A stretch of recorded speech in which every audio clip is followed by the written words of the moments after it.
भारत के महान शहीद और न्यायविद काजी नूरुल्लाह शुश्तरी की मजार पर एक ऐतिहासिक कार्यक्रम का आयोजन हुआ, जिसमें एक अहम घोषणा की गई। सुप्रीम रिलीजियस अथॉरिटी आफ्ताब शरीयत मौलाना डॉक्टर कल्बे जवाद नकवी साहब ने ऐलान किया कि मजार शहीद सालिस पर हौजा हजरत नूरुल्लाह शुश्तरी शहीद सालिस और PCS डे कोचिंग सेंटर की स्थापना की जाएगी। इस घोषणा को लेकर मौलाना साहब ने मजलिस में मौजूद हजारों लोगों से समर्थन मांगा और हाथ उठवाकर इसका समर्थन लिया, जिससे ये मामला सुर्खियों में आ गया। इस भव्य मजलिस को खिताब करते हुए मौलाना डॉक्टर कल्बे जवाद नकवी ने हुज़ूर इमाम ज़माना के बारे में बताया कि उन्होंने कहा कि दुनिया के हालात जिस तरह जा रहे हैं वह इमाम ज़माना के हुजूर की आहट को तेज कर रहे हैं। हमें चाहिए कि हम खुद को उनके मानने वालों की तरह बनाएं और उनके मक्कार दुश्मनों से सावधान रहें। इस ऐतिहासिक मौके पर ईरान से आए एक उच्च स्तरीय प्रतिनिधि मंडल ने भी मौलाना कल्बे जवाद नकवी साहब से मुलाकात की। इस बैठक के दौरान भारत में शिया समुदाय के हालात, धार्मिक शिक्षाओं को बढ़ावा देने और औकाफ की सुरक्षा पर विस्तृत चर्चा हुई। इस मौके पर मौलाना इफ्तिखार हुसैन, इनकलाबी सेब वक्फ इंडिया के वाइस प्रेसिडेंट सैयद रिजवान मुस्तफ़ा, जनाब हसन अब्बास साहब, इश्तियाक एडवोकेट, शिबते हसन जाफरी, महमूद जाफरी, साबिर अली, हाशिम रजा साहब, अकील हुसैन, मोहम्मद हुसैन जाफरी, सज्जाद जाफरी उर्फ सनी आदि लोग उपस्थित रहे। बिस्मिल्लाहिर्रहमानिर्रहीम। देखिए, बहुत दिनों से हमारी कोशिश थी कि यहाँ पे बहुत अच्छा रोज़ा तामीर हो जाए। अल्लाह का शुक्र है कि वो यहाँ के लोगों की भी रहमत रही है, बाहर के लोगों की भी, कि इतना बड़ा रोज़ा, इतना बड़ा शराइन, कि पूरे आप इंडिया में कोई इतना शिया शराइन इतना बड़ा नहीं है। इराक में है, ईरान में है, लेकिन इंडिया में इतना बड़ा शराइन नहीं है।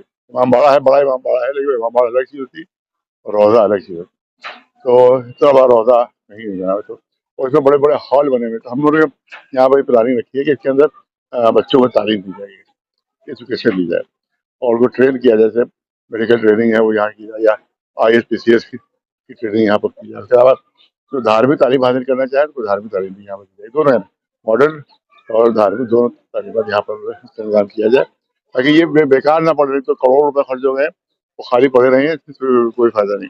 लिहाजा यहाँ के ऊपर ऐसे इंस्टीट्यूशन में जिसमें तालीम दी जाए, जिसमें दुनिया की भी तालीम हो और मजहब की भी तालीम हो, दोनों तरह प्रोग्राम इंशाअल्लाह कुछ अमल किया जाएगा।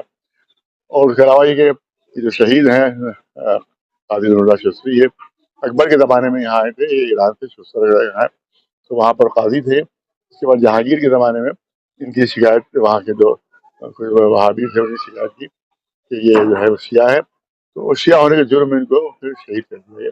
जहांगीर ने शहीद किया इनको शिया होने के जुर्म। तो यही अब कहते हैं कि भाई 1400 साल से शियों पर अत्याचार हो, 14 साल से जुर्म हो रहे हैं। हम हिंदुस्तान में हमको सबसे सेफ अपने को समझते हैं। तो यहाँ के अभी ये तहवील जो लेके आ रहे हैं, ये भी हमारी एक बहुत बड़ा अत्याचार और बहुत बड़ा हम पर जुल्म है। ये किया जा रहा है कि हमारी माँ बाड़ी ले ली जाएगी हमारे हाथों से, हमारी दरगाहें चली जाएंगी, हमारे मस्जिदें चली जाएंगी, गवर्नमेंट का कब्जा हो जाएगा, DM का कब्जा हो जाएगा। ये DM, ये सब धार्मिक चीज़ है। DM क्या जाने कि हमारा धर्म क्या है, क्या जाने कि हमारा शरीर क्या है। आपको किसी मंदिर का आप बना दीजिए, वहाँ के ऊपर इंचार्ज ऑफ वहाँ क्या जाने, वहाँ क्या इंतजाम करेंगे वहाँ। तो ये बहुत भारी गलती की जा रही है, बहुत भारी अत्याचार हम पर हो रहा है। ये जो अत्याचार पाकिस्तान में हमारे पर हो रहा है, सऊदी अरब में हो रहा है, अफगानिस्तान में हो रहा है, वही अगर इंडिया भी करने लगे तो इसमें और पाकिस्तान में फर्क क्या रहेगा हमारे लिए। ये सबसे बड़ी हमें शिकायत यही, मोदी जी को इस पर ध्यान देना चाहिए कि हमारी धार्मिक चीज़ें हमारे ही पास रहनी चाहिए। और आप कहें बेईमानी हो रही, तो बेईमानी तो आप उसको खत्म कीजिए। बेईमानी अच्छे लोग लेके आइए, वो में अच्छे लोग लाइए, सही लोग लाइए। CEO वहाँ पर होता है, वो गवर्नमेंट का अफसर होता है, उसके अंडर भी बेईमानियां कैसे हो रही हैं। आप क्या मतलब आप अपने अफसर को बेईमान कह रहे हैं, अपने अफसर को आप बेईमान कह रहे हैं, वहाँ बेईमानियां हो रही। और बहुत से वक्त ऐसे हैं जहाँ जिसके DM के अंडर में, CEO का हिंदुस्तान का सबसे बड़ा वक्त सना ट्रस्ट, वो DM के अंडर में, और सबसे ज्यादा भ्रष्टाचार वही है। आप जाके देख लीजिए, सबसे ज्यादा भ्रष्टाचार लखनऊ के हुसैनाबाद ट्रस्ट में है, कि जो DM के अंडर में सबसे ज्यादा बेईमानी वही है। तो अब आप सारे वक्त उठी दे रहे हैं जो सबसे बड़े बेईमान है। तो इससे बड़ा अत्याचार हम पर और क्या होगा, इससे ज्यादा। वक्त पे आपने उंगली उठाई है, वक्त पे आप जो दिखा रहे हैं कि जिस तरीके से वक्त के साथ में गलत हो रहे हैं आप वक्त के अंदर, तो नाजायज तरीके से कब्जे भी किए जा रहा है वक्त के ऊपर। वक्त के ऊपर कब्जे हैं, हुकूमत के कब्जे हैं, हुकूमत के कब्जे। ये तो कांग्रेस ने शुरू किया था। कांग्रेस की जो पॉलिसी थी उसी को बीजेपी वाले आगे बढ़ा रहे थे, इसलिए आगे वो गुरु हैं, ये शिष्य है, बीजेपी के शिष्य है। तो उन्हें 123 दिल्ली के बहुत बड़े वक्त है उसके ऊपर कब्जा किया कांग्रेस ने।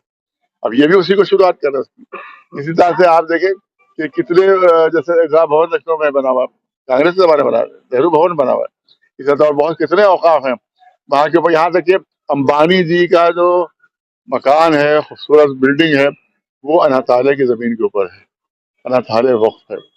आप इन लोगों को पूरी छूट दिए हुए हैं और हमारे कश्मीर पर कब्जा कर रहे हैं।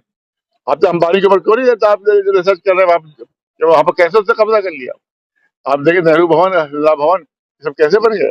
इस तरह से और भी बहुत से दिल्ली में जितने भी हैं वहां बहुत से कब्जे, बड़े बड़े जमीनों पर कब्जे आपके साथ औकाफ से कब्जे किए, औकाफ से नहीं कब्जे किए।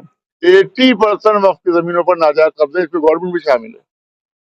वो उसी को अपने सीधा करने के लिए ये वो बिल बना रहे ताकि उनके कब्जे उसके ऊपर सीधे हो जाए। ये सब बेईमानी हमारे साथ की जा रही है, धोखा दिया जा रहा है। और सबसे बड़ा धोखा तो वो जो एसपीजी बनी थी, ज्वाइंट जेपीसी, उसमें कुछ नहीं किया उसने। हमने कितनी उसकी तजवीजें पेश की, सबने फाड़ के फेंक दी, सब फाड़ के फेंक दी। 4-5 महीने बाद वही बिल दोबारा वापस कर दिया। तो तुम बेवकूफ बनाने के लिए बनते हैं, नाटक कर रहे थे क्या, ड्रामा कर रहे थे क्या। जब आपको वही बिल वापस करना था तो आपने 5 महीने बाद क्यों जाया किया। तो ये बहुत बड़ा धोखा जीपीसी के जरिए से दिया गया, नाटक, पूरा नाटक किया गया हमारे साथ, पूरा नाटक ही गवर्नमेंट ने किया। तो हमें पूरी शिकायत से यही है कि जो अत्याचार इससे पहले अंग्रेजों ने किया वही आप भी कर रहे हैं, जो अत्याचार पाकिस्तान में हो रहा है वही आप भी कर रहे हैं। तो आप में और पाकिस्तानियों में फर्क क्या है हमारे लिए। मेरा नाम डॉक्टर जाफरी है। आज मेरे मरहूम फादर और मेरी माँ मरहुमा, उनकी आज सवाल सवाब की मजलिस थी। हिंदुस्तान के मशहूर मौलाना कल्बे जब्बार साहब लखनऊ से तशरीफ लाए थे। उन्होंने मजलिस पढ़ी और इस्लाम के बारे में और दीन के बारे में बातें करी, एक पैगाम दिया सबको, हम सब लोग मिलजुल कर रहें और देश की तरक्की के लिए यहाँ दुआएं की गई। तो अब वफ़ का एक बात मैटर चला था कि वफ़ में आज जो बिल आया है उसमें मौलाना साहब का ये कहना था कि बिल जो वफ़ का बिल है, अगर ये बिल जो पुराने प्रारूप में चल रहा हो उसी तरह का रहने दिया जाए। इसमें जो लोग अगर बेईमानी कर रहे हैं, चाहे वो वफ़ में है, चाहे वो CEO हो या कोई भी हो, उनके खिलाफ सरकार एक्शन ले और उनकी जांच उठाई जाए। या मूल रूप से वफ़ को ख़त्म करने की जो एक प्लानिंग है सरकार की, तो वो नहीं होना चाहिए। ये मौलाना साहब ने का कहना था, तो ये सरकार इसमें सोचे देखे। बाकी ये है कि यहाँ पर मज़ार शहीद सालिस एक बहुत बड़ी हस्ती है और यहाँ पर सभी धर्म के लोगों का आना जाना है। सभी मज़हब के लोग मान्यता मानते हैं कि वो लोग यहाँ दुआएं पाते हैं। तो हम लोगों का यही कहना है कि जो वफ़ का एक मैटर है, अगर वफ़ में जो लोग बेईमानी कर रहे हैं उनके खिलाफ सरकार सख्त एक्शन ले और उनके खिलाफ वही कार्रवाई कराई जाए।